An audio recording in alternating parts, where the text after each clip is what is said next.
Are we on? It's recording. Yeah, it's recording. Okay, Jesse, would you like to start? Is it okay? Yeah. Okay, we have a lot of people on, which is great. Thank you so much, everyone, for joining us. Shalom, and welcome to 3G New York's discussion of the film Korczak, which was by Polish director Andrzej Wajda, and it's based on the life of Dr. Janusz Korczak of blessed memory. My name is, sorry, just remember to mute your microphone. My name is Kale White, and I am the granddaughter of two Holocaust survivors, and I'm very proud to be here tonight hosting this event, and I'd like to share more about 3GNY with you. Our organization was founded in 2005 with a original group of 6 members, and our membership now exceeds 2,500, where previously we would have offered an in-person menu of different events. Since COVID-19, we have recently pivoted to virtual meetings, authors talks, intergenerational gatherings, and more. And thanks to you, the response has been incredible and overwhelming. And 3GNY, we are most proud of our educational program, We Do, which stands for We Educate. Through We Do, grandchildren of Holocaust survivors learn how to share their families' Holocaust experiences in school classrooms throughout New York City and beyond.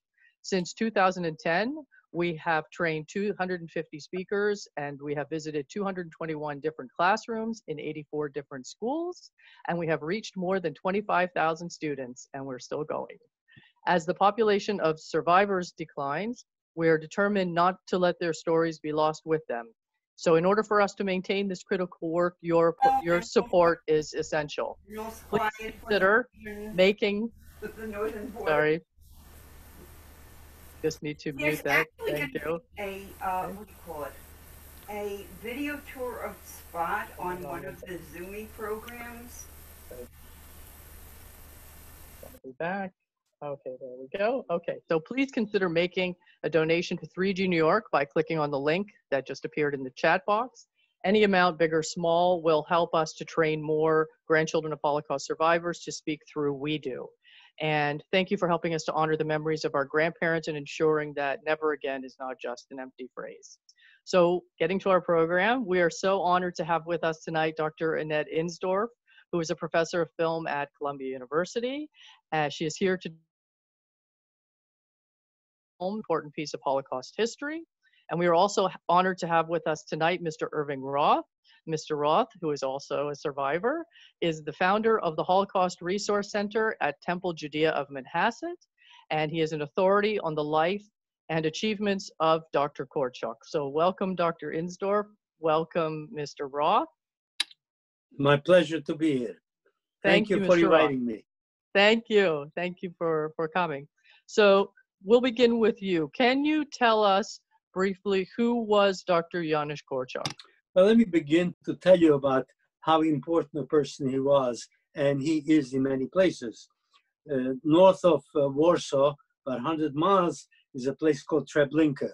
And there 830,000 or so Jews were murdered, and their bodies burned eventually. There is no name of a single person.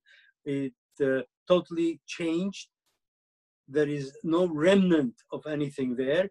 And the only thing you have is about 17,000 stones, each stone marked with the name of the villages, towns, and cities and countries that the Jews who were murdered there exist. There is only one name. It's Janusz Korczak and his children. Now, so the question you might ask, why would Janusz Korczak be the only name of 830,000 Jews murdered there? It's quite possible that one of the reasons that he was, of course, a very well-known person in Poland and, in fact, throughout Europe as an educator and as a doctor and as a philosopher. But one of the reasons he might be there named is because he could have survived the Holocaust. He could have walked out of the Warsaw Ghetto before it was totally destroyed. He chose not to. He chose to stay with the children that he was taking care of. 193 children in the ghetto and before the ghetto, and I'll speak a little bit about before the ghetto, he decided to go with them into the train because he felt that the children needed comfort and comforting on the trip to wherever they were going. He knew by this time that Treblinka is a death camp. Yet he stayed with him. So maybe the reason he is honored so is because he literally gave his life to give comfort to children. Janusz Korczak was born in 1879 in Warsaw, Poland, and of course became a physician. And in fact, during World War I, he served in the Polish army as a patriotic Pole. He was a Jewish Pole. He was not a Polish Jew. He considers himself a Pole. He was not particularly religious in any way, but a total member of society.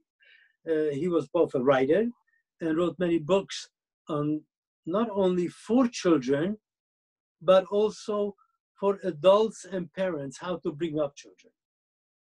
He understood the child, and I would say if you compare him to any of the educators in the world that we have honored and so on, if you look at people like Chaim Ganat, John Kilpatrick, Piaget, Montessori, John Dewey, all these huge educators, he surpasses them. In fact, his understanding of the child and how a child functions and how a child reacts to things was superb. Because he felt that children are people. They're not creatures to wait to grow up. They have their own mind, their own psychology, their own way of looking at things. And it's important to respect the child. His basic foundation is you must understand to respect the child and let the child grow up for what he meant to be, not what you think he should be. You're supposed to teach the child through example, not through preaching. This was the greatness of his philosophical understanding. But beyond that, he practiced this. He created 2 homes in Warsaw, one of them for Jewish children and one non-Jewish children. This home was run by his theories. Just to give you one idea of what kind of place that was, every child had his and her own philosophy, understanding, and experience. The morality, the moral and ethical aspects of the institution that he was running, that was determined not by him, not by the teachers, not by the staff. It is the children who determine what's moral and ethical. From their perspective, and in fact, to exercise this, once a week, there was a session when all the children participated. They established a court system of 3, 4, 5 judges, and any problem that any child had would bring it to court. And these judges, their peers, would make decision what is fair, what is unfair, what needs to be changed, and how it's to be changed. So the idea that a children's republic existed in both the Jewish one and the non-Jewish one.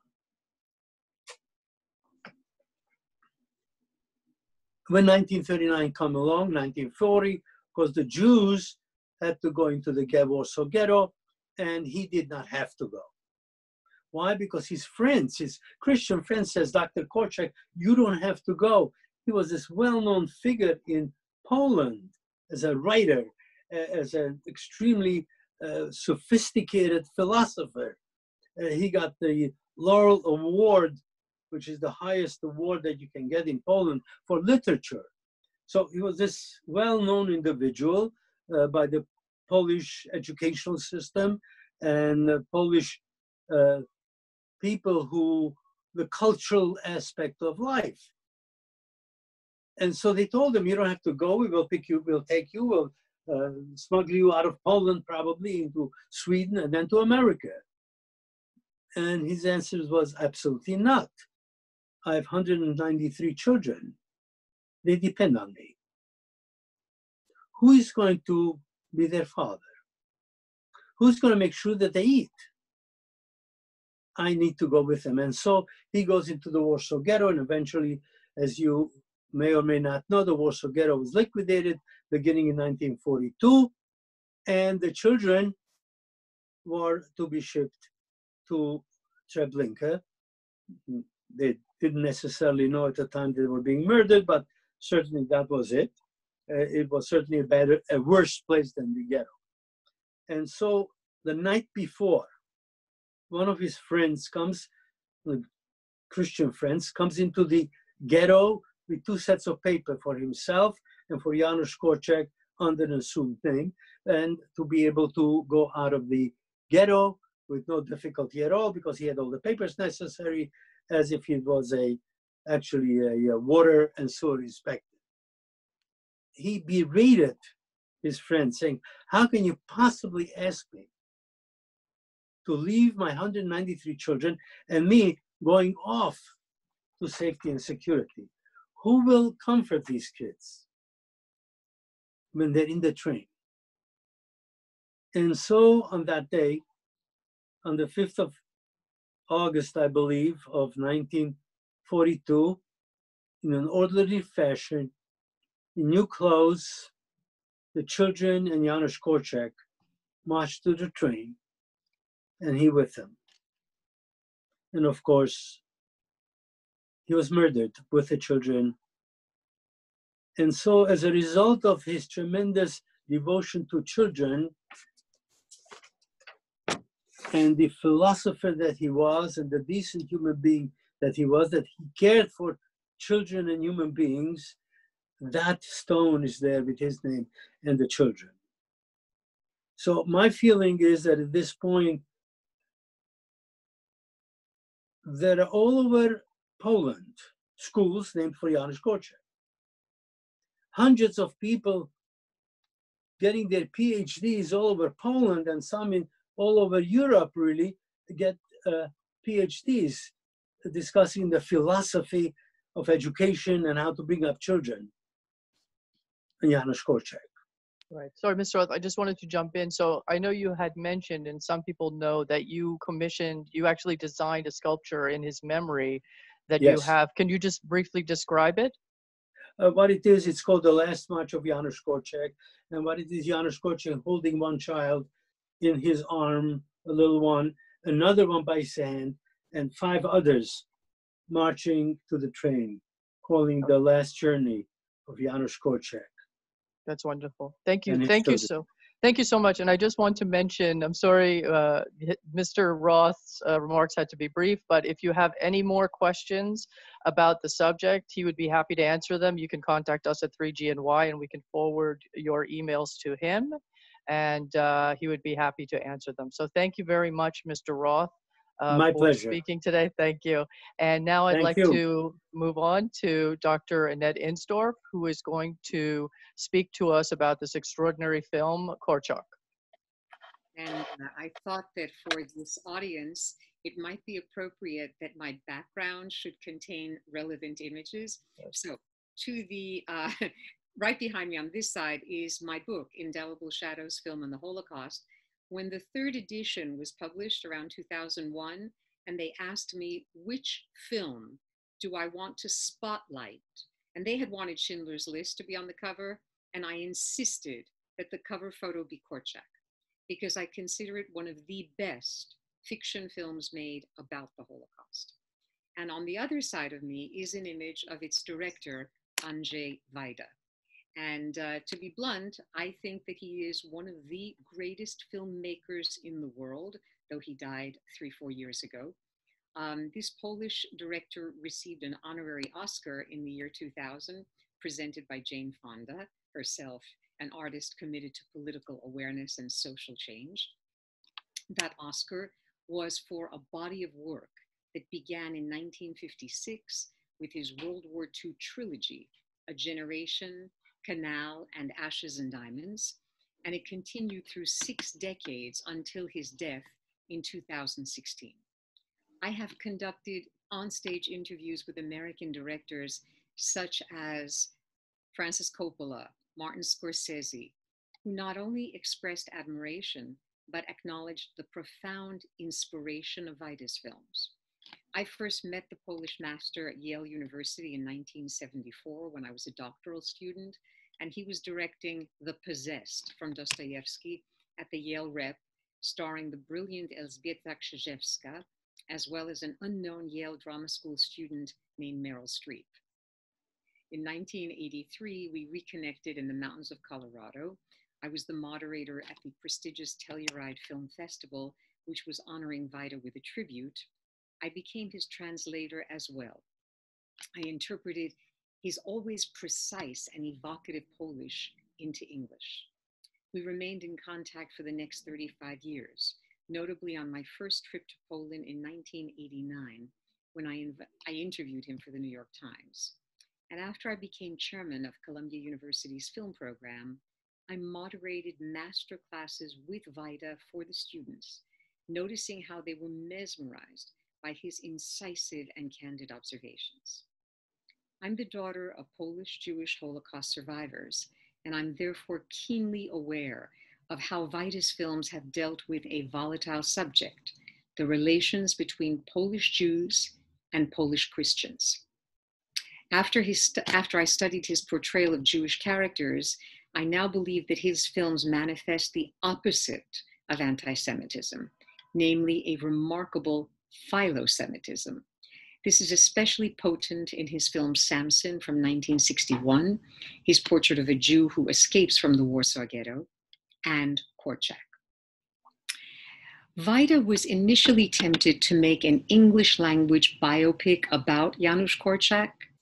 By 1989, he rightfully opted for 4 crucial elements: a Polish language screenplay by Agnieszka Holland, a Polish actor, the brilliant chameleon Wojtek Przoniak, who played Robespierre in Wajda's Danton alongside Gerard Depardieu, as opposed to the American stars who had been envisioned earlier in the 1980s, including Paul Newman and Richard Dreyfuss. He chose an understated style, including black and white cinematography, and despite the exhortation of producers to attempt a large-scale drama, he decided to focus on the last years of Korczak's life in the Warsaw Ghetto. This movie was a co-production of Poland, Germany, and France.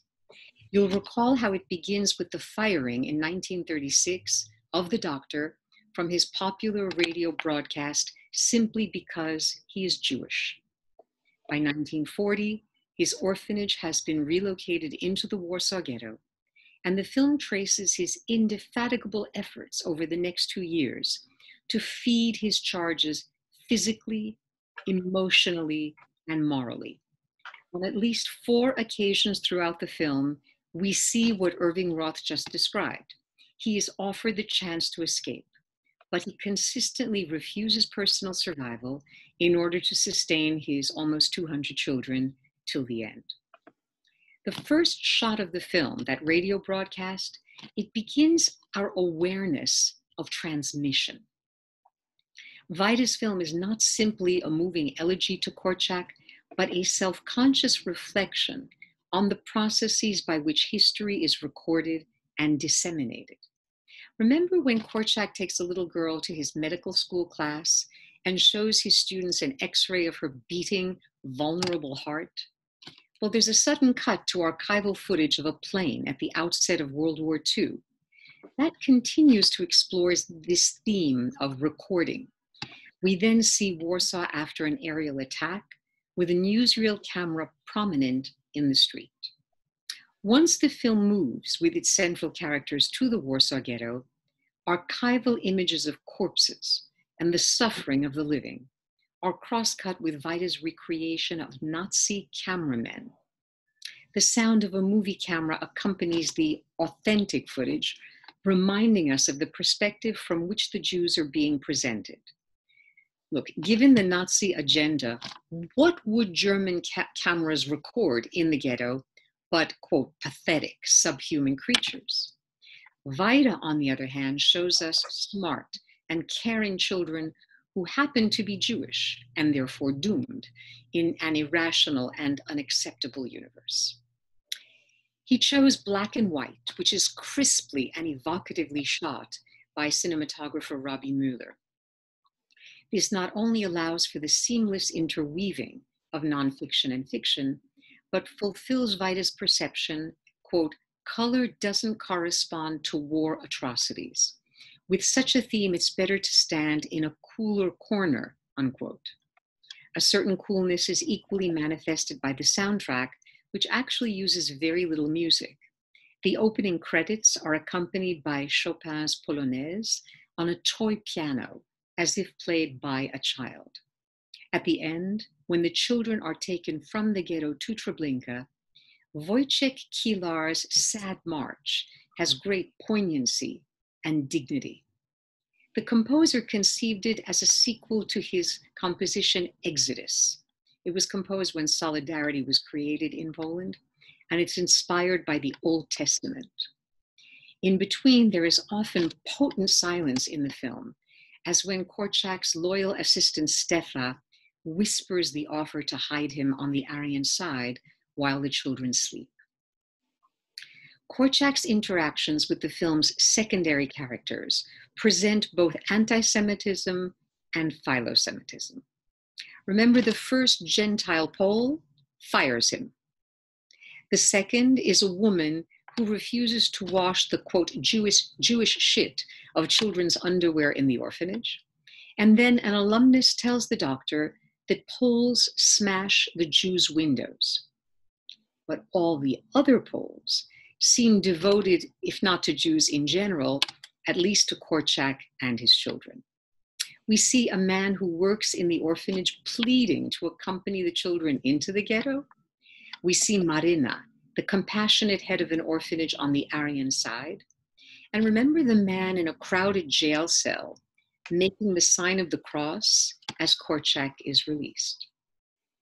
Korczak utters a sadly hollow prophecy in this cell, addressed to a fellow prisoner who happens to be the boss who fired him in 1936.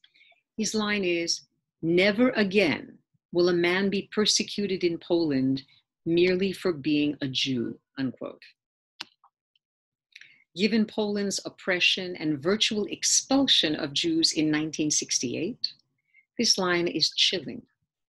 Moreover, the Jewish father of screenwriter Agnieszka Holland died under mysterious circumstances during the Stalinist era. As a child, he had participated in Korczak's activities, such as writing for his children's newspaper. In describing Korczak's personal tragedy, she explained, quote, "He was born into a European family, not knowing Hebrew or Yiddish, and ended up in the Warsaw Ghetto. It's the itinerary not of a man, but of a generation," unquote. And Korczak's real name was Henryk Goldschmidt. The movie elicited controversy after its premiere at the 1990 Cannes Film Festival, which unfortunately coincided with the desecration of Jewish cemeteries in Carpentras, France. In the context of continuing anti-Semitism, a few French Jewish intellectuals criticized the film for its many philo-Semitic characters. There was also discomfort with the film's last scene. Remember how in dreamlike slow motion, the cattle car of Korczak and the children seems to unhitch from the rest of the Treblinka-bound train, and they jump happily into an open field.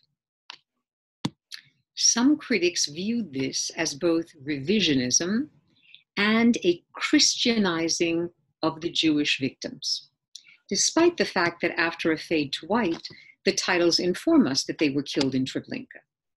Here's what Wajda told the New York Times in April of 1991. "There would have been nothing easier than showing the death of the children in the gas chamber.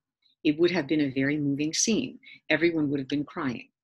But do we have the right? Does art have the right to show this? Is art for this? Isn't art for telling it in some different way? Art has to stop short of certain facts, has to look for other possibilities. We create a legend that these children go somewhere into some better world, unquote. One can add that the pastoral setting suggests the real fate of Korczak's children. The haze into which they run denotes the smoke of the gas chambers, while Treblinka was indeed a forest. Moreover, the Jewish flag being carried by the children is visible, and because the hope of escape is momentarily raised, isn't it doubly painful to see the title announcing their death? So who led the attack on Wajda? Claude Lanzmann, the director of Shoah, who loudly proclaimed that Poland should keep the film to itself. But survivors of the Warsaw Ghetto disagreed. They included Marek Edelman, the only surviving leader of the 1944 ghetto uprising. They wrote to newspapers like Le Monde in support of Wajda's film, while other Jewish thinkers like Alain Finkielkraut vigorously defended not only Korczak, but the right of a non-Jewish filmmaker to treat the Holocaust.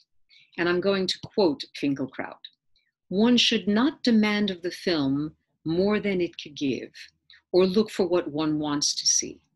It's true that we'd like for Wajda's film to have treated Polish anti-Semitism during the war, but it's consecrated to one man, Korczak, who carried within him, in a way that irritated both sides, Polish and Jewish destiny. He considered himself as much a Pole as a Jew," unquote. The most thoughtful and thought-provoking article on Korczak came from the respected writer Tsvetan Todorov in Lettres Internationales. Unlike many of the self-appointed defenders of Holocaust images, he was familiar enough with the details of Korczak's biography to recall how the doctor, quote, was filled with a universalistic spirit. He shocked numerous friends in Palestine by first taking on the Arab children. He refused to the end to preach hate. The last page of his ghetto diary talked about the humanity of the German soldiers positioned under his window, unquote. The creators of Korczak tried to heal wounds inflicted by Polish anti-Semitism. If Wajda and Agnieszka Holland chose a Polish Jewish educator for their hero, it was precisely because he incarnated the possibility of harmony between two segments of the population that have often been polarized. And if you'll permit, I'm going to tell you that Wajda was also a leading theater director. And when I went to Poland for the very first time in 1989 with my mother, it was her first return since the end of World War II, he invited us to his production of The Dybbuk at the Krakow Stade Theater. A 19th century Jewish ghetto in Krakow is the backdrop for this drama about a young woman possessed by the ghost of a dead yeshiva scholar who loved her. In Wajda's recreation of this vanished world, a thin veil separated the audience from the actors. As the play began, the Stade Theater stage assumed an almost cinematic depth, reminiscent of his films From Ashes and Diamonds to Danton. A cemetery appeared in the background, embodying in spatial terms the presence of the past. In the course of the play, it came to represent the inescapable grip of what one has left behind. When I asked Wajda about the veil, he acknowledged that it was the idea of his wife, the set and costume designer Krystyna Zachwatowicz. And he said, "We wanted to create a sense of distance like in a black and white film, as if things were coming to us through a fog." He expressed pride that his Dybbuk marked the first time since World War II that this play had been performed in Polish. It opened in Krakow in March 1988 and was then performed by the Habima Theater in Israel. And speaking of Israel, I must tell you that Wajda, he was initially so hurt by the French criticism at the Cannes Film Festival of his movie. But when his film Korczak subsequently became part of the curriculum in Israeli schools, he felt vindicated. So finally, if Wajda was often drawn to Jewish characters for both his film and theater productions, it was not simply because they provided dramatic or stereotypical traits. Rather, he portrayed them with sympathy and reminded audiences that Jews have been an integral part of the fabric of Polish history. But I'm going to stop here because I'm sure that many of you have questions and comments that I'm sure we will be happy to address together. Thank you so much, Annette. And yes, we have a number of anyone. We'll welcome your questions right now for Dr. Insdorf. So please write those in the chat box. We have a comment from Mark Baranek, who said that the final scene is one of the most powerful he had ever seen. It is so many years later, and that image of him and the children still remains with me. Thank you so much. So actually, I have a question for you. Did Claude Lanzmann ever apologize, or at least admit, have a change of heart and reconsider his comments and his attack? Not only did he never apologize, he went further. Oh. He actually tried to stop the American distributor of the film from releasing Korczak. When I found out about this, I was so livid that I almost started reconsidering my celebration of Shoah. I used to lecture about Shoah everywhere. By the way, Lanzmann has attacked numerous other films as well, including Schindler's List. He basically he took the position in French, après moi le déluge. King Louis, one of the kings, said, after me the flood. Nothing could be done cinematically after Shoah, according to Claude Lanzmann. Unfortunately, his ego was as huge as his talent, and he was extraordinarily unkind to other filmmakers who attempted to deal with the Holocaust on film. And he would never back down from that position. So that's unfortunate. So you mentioned that Andrzej Wajda felt vindicated when it became part of the curriculum in Israel. Ultimately, do you think when he passed that he left with a sense of peace, that his film had been appreciated? Yes. I mean, by the way, he made many, many more films after Korczak. When he died in 2016, it was just after finishing a film called After Image, which played in New York. He also, in the interim, finally got to make a film that he'd been very much wanting to do for decades, called Katyn, Katyn. Today, we know more about this than a few decades ago, when the Katyn massacre of thousands upon thousands of Polish officers, it was not clear whether the murders were committed by the Soviets or the Germans, the Nazis. Both sides denied it. And it was only with the fall of communism after 1989 that it was revealed to be Soviet work. Wajda's father was one of the officers murdered in Katyn. There is a slight possibility that my own grandfather, my mother's father, who was a captain in the Polish army, might have been killed there too, because I could never understand when my mother would tell me over the years. I would ask, what happened to your father, who was mobilized as soon as World War II began? And she said, oh, we got a letter saying that he died of nicotine poisoning. And he was a pharmacist, and he smoked a pipe, not even cigarettes or cigars. And I never bought that. So finally, it was in the early 90s that I took my mother to see a documentary that Wajda produced. He did not direct it. It was directed by Marcel Wojcinski. And it was about the Katyn massacre, documentary form. And at the end of the film, I said to my mother, is it not possible that your father was there? And she was shaken. She said, of course it is possible. So that was the film that Wajda seemed closest to, even more so than Korczak. He also made countless other really rich motion pictures. I still think his greatest film is Ashes and Diamonds from 1958. I teach that one in my classes at Columbia every single year. I've seen it 30 times. I never tire of watching it. But for me, Korczak, it's precisely because it had such a hard time finding its audience that I become even more protective of it, more defensive, more eager to show it to my students who otherwise would never have heard of that motion picture. So yes, I have a question for you from Virginia Kenny, and she asks, there was a black screen for a few long moments toward the end of the film. It reminded me of a film called Uprising, made many years later, that employed the same device. Can you speak to this, and what is its significance?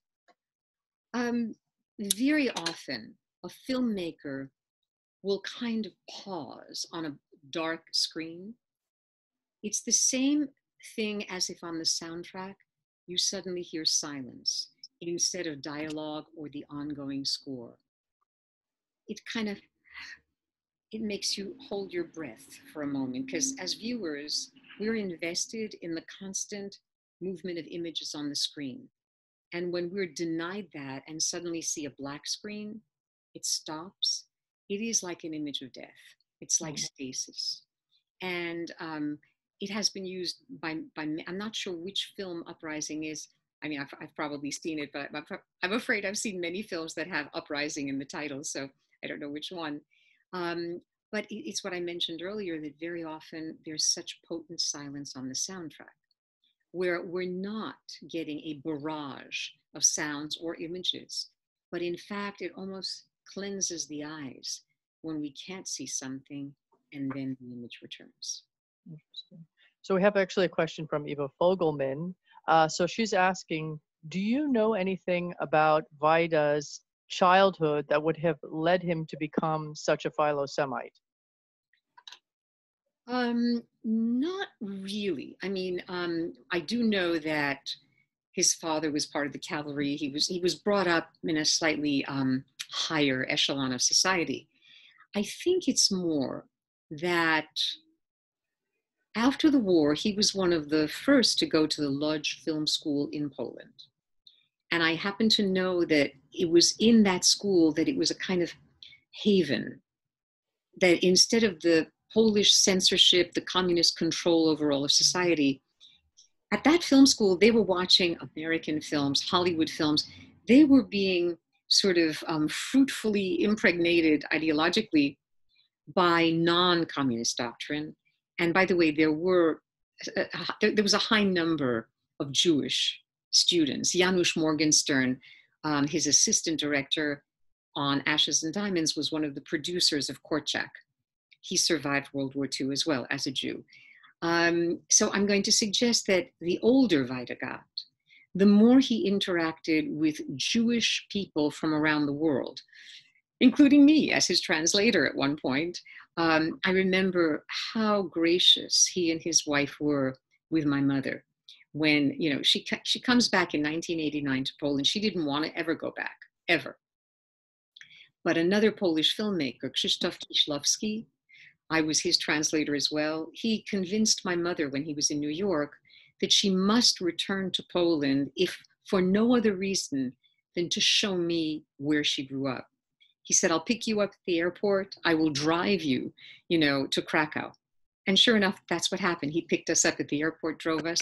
I got an assignment from the New York Times to interview Wajda. And when Wajda and Krystyna sat down with my mother, the respect that they had for a Polish Jewish woman who lost everything and everybody and survived Auschwitz and Bergen-Belsen, but lost her own mother in Bergen-Belsen 11 days before the liberation. They were mensches. And I've remained actually quite friendly with his widow as well. We email each other. I just think that maybe Wajda became a sort of cosmopolitan artist, able to go to cities around the world and to understand that the world was a lot larger than strict Polish anti-Semitic notions would allow.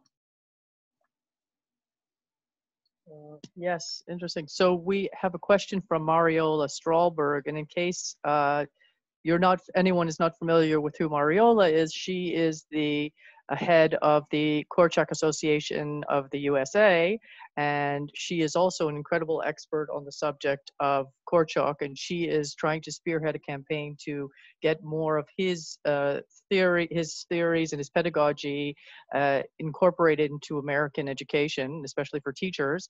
And so her question is, what is your students' reaction to the movie Korczak, and is this their first exposure to a Holocaust movie, or have some of them seen other movies about the Shoah? Well, the most recent example is probably the most pertinent. I showed Korczak a few months ago, but it was my Holocaust cinema seminar at Columbia. So they had already, before seeing Korczak, watched at least 4 or 5 films dealing with the Holocaust. But I started them off, what's that term, softballing? I started them off with The Shop on Main Street, and from France, Les Violons du Bal. I didn't want to immerse them in the dark stuff right away, especially because these were undergraduates, not graduate students. Many of them, by the way, students of color, for whom the Holocaust was not close. It was not in their background.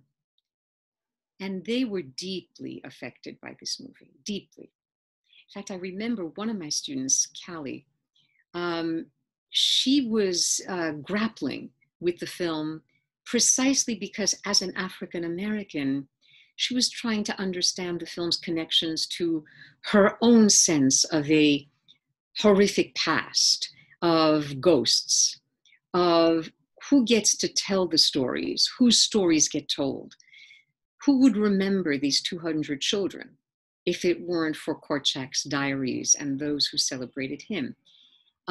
They have responded, I think, even more deeply to this film, precisely because the focus is so much on children. I did show other kinds of motion pictures in the Holocaust seminar, but I remember reading the papers at the end of the semester. Many of them chose to write about Korczak in a deeply respectful way. Thank you. So we have a question for you from Emily. She wants to know, would you agree that the behavior of the little boy who lost his mother is included to give insight into the children's psychological state at that time? Shlomo, who's played by the most wonderful, at that time, child Polish actor, Wojciech Klata. If anyone out there has seen what I consider to be, well, maybe the greatest film ever made, Kieślowski's Decalogue, 10 one-hour films loosely based on the 10 Commandments made for Polish television in the late 1980s. That little boy who plays Shlomo stars in Decalogue 1 as the little boy Pavel. The first time I saw the film, I felt like, oh, somebody should just slap this kid and, he's being destructive to everybody. And then you suddenly realize not all children have had the benefit of a father figure like Korczak to protect them, to teach them values, to give them a sense of self. Shlomo's mother, who, by the way, was played by Krystyna Zachwatowicz, the wife of Andrzej Wajda, she played the dying mother. She was not just a costume and stage designer. We understand, indeed, a certain element of child psychology. And by the way, I'm so glad that Eva Fogelman is part of this group. She's not only a friend of mine, but someone that I really respect and admire in terms of all the work that she has done, especially with children of survivors, child survivors, grandchildren of survivors. Yeah, Shlomo is ready to lash out at Józek and anyone else because he's in such pain. And for me, it was very important to include a character like that, who's got so much pent-up anger, in addition to the well-behaved Korczak children. I also have a question for everybody else, but I'll wait in case you have something that you want to raise. But I wanted to ask this group the same question that I have raised in my class right after we watch Korczak. And that is to honestly think about the scene where Esther, the older part of the Korczak home who takes care of the children, she's a teacher. The scene in the street where she is picked up, where she's rounded up and thrown into the truck. I always ask my students about that scene because I think Wajda included it for a reason that is ultimately a little discomforting. Just curious if people had responses for this. All right. So I'll give you my response. Okay. I don't know about you, but during that scene, I'm willing for any Jewish character that I've never met before to be taken in her place. Right. Estherka is my Jew. I'm invested in her character, in her past, present, and future. Don't take her. You can take someone else, just don't take her. What I'm saying is horrible. And what I'm saying is true to human psychology. When we watch a motion picture, if there is someone on the sidelines that we've never met, that's their problem. But if it's a character that we deeply care about, we become like Korczak, ready to go to the head of the Judenrat. Take someone else, just don't take her. So this is, for me, psychologically provocative. If I may I answer your question? Or would you prefer not? Go right ahead. I've heard you on many occasions and I'm always thrilled. What I would say, because of what my parents used to say, is that I thought that among the reasons that scene was included, the randomness of it all. So much was focused on selection and the Judenrat and all that. But here we see just in the street, and that was part of the legacy that my parents, who survived by hiding, but all their families were killed, told me. My uncle ran left, they ran right. He was caught, they weren't. That's the way it is. So I just wanted to answer your question that way. Absolutely right. That arbitrary, random quality, it is so palpable in that scene. Yeah, correct. Okay. Actually, we had a comment from someone. Actually, it's also kind of a question. Was the character Shlomo based on Shlomo Nadel, one of Mr. Korczak's, Janusz Korczak's orphans? Mr. Nadel is the subject of Taking Root, My Life as a Child of Janusz Korczak. If anyone's interested, the book is available from the Janusz Korczak Association of Canada. But is it possible that Shlomo was based on Shlomo Nadel? I have to confess that I do not know the answer to that question. I guess it is quite possible. I'm not familiar with that book, and in fact, now I would really like to. We'll have to send you the link. Thank you for alerting me to its existence. But I do not know about that particular potentially biographical element. Interesting. Okay. So there was just there was a comment from someone about the Estherka scene, that scene felt foreshadowing to me because she is captured as the result of trying to save a child. Yeah, I mean, obviously the primary motive from the beginning of the film to the end is to safeguard and possibly save the children that Korczak has chosen to devote his life to. And Estherka is very much an extension of Korczak himself. And when she is taken, I think we lose so much from the film because she's been a shining light within that orphanage. Mm. And I like to point out to my students that Wajda presents this real spectrum of characters. Some are Jewish, some are not. Some are noble, some are not. we are led to understand that human nature might be malleable, that we all know that World War II brought out the worst in some people and the best in some people.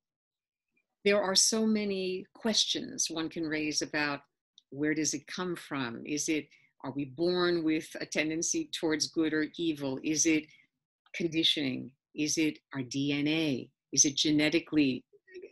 There are so many questions, but a motion picture within its 2-hour frame, what it can do best, I think, is to elicit our identification with characters so that we experience something we would never have known otherwise in a way that widens our sympathies, heightens our consciousness, makes us aware of history, but not with a capital H, history in terms of how an individual story can take us into the past, and I hope better prepare us for the future. Absolutely. So I just have one other question. When the film originally came out, how was it received by Polish audiences? Yeah, right. As I suggested, the film is quite philo-Semitic. There have been moments in Polish history where, let's say, anti-Semitism was far more palpable, or a bit of philo-Semitism that enters and then tempers and then goes back down. This was not one of Wajda's most successful films, no. It was considered a noble project, but all right, let me be honest. Part of the problem has always been, and I think Irving Roth alluded to this, that Wajda, Korczak was claimed by Poles as a Pole, by Polish Christians as a Pole, and by Jews as a Jew. He was both. And there was a kind of the tension of his identity is played out in terms of Polish history. One of the great phrases I've come across, and I believe it was the scholar Marek Haltow who coined it in his book about Polish cinema, competing narratives of victimization. Now, he's referring to how Polish people after World War II would look upon the Jews. I mean, the majority of the Jews killed were from Poland. Most of Poland's Jews were killed. And yet there were a lot of Polish Christians who were killed as well, and some of them for hiding Polish Jews. So this idea of the competing narratives of victimization, well, who had it worse? Who was the greater victim? This is something that still exists in certain aspects of Polish culture. There is currently a more right-wing government. Things have not been going all that well for freedom of expression or officially for Jewish identity. And yet, every week I get my email from the JCC Krakow. And every week I am so grateful. I smile knowing that Jewish life has never thrived as beautifully in Poland since World War II, since before World War II, as it is in major cities like Krakow, Warsaw, Łódź. In the major cities, there is tremendous awareness of Jewish history and alliance with Jewish cultural organizations and individuals. All right. Well, thank you so much, Annette Insdorf, for this brilliant discussion of the movie Korczak. If anyone has not already seen the movie, I strongly urge you to watch it. Watch it several times because you'll get something new out of it each time. And thank you so much, Mr. Roth, for giving us that history of Dr. Korczak and his context in history. And I don't know that we'll ever appreciate truly his contributions, hopefully one day. And if anyone has any questions about this or anything else related to the film Korczak or Janusz Korczak, please contact me at events@3gny.org. I'll put that up in the chat in a minute. And I'd just like to thank all of you for joining us tonight on this discussion. And of course, to urge you to, if you can, make a gift to support our educational programs to train more We Do speakers. And if you also have any connections to any teachers or educators who would want our speakers to speak to their students, please contact us. We're always looking for more classes and opportunities so that our speakers can continue our important work. So we hope to see you again soon. Our next event is on August 19th, We Do Wednesday, featuring one of our We Do speakers, Eric Foyer. He became a 3G speaker through We Do in 2019, and he's coming on to share his family story and to highlight the importance of having empathy for a stranger in need. So we'll be sending out a link to this recording afterwards if you would like to watch it again and share it with anyone. And we'll be sending out an email with more details about 3GNY and how you can learn more about We Do. So thank you very much. Have a good night and be well. Take care.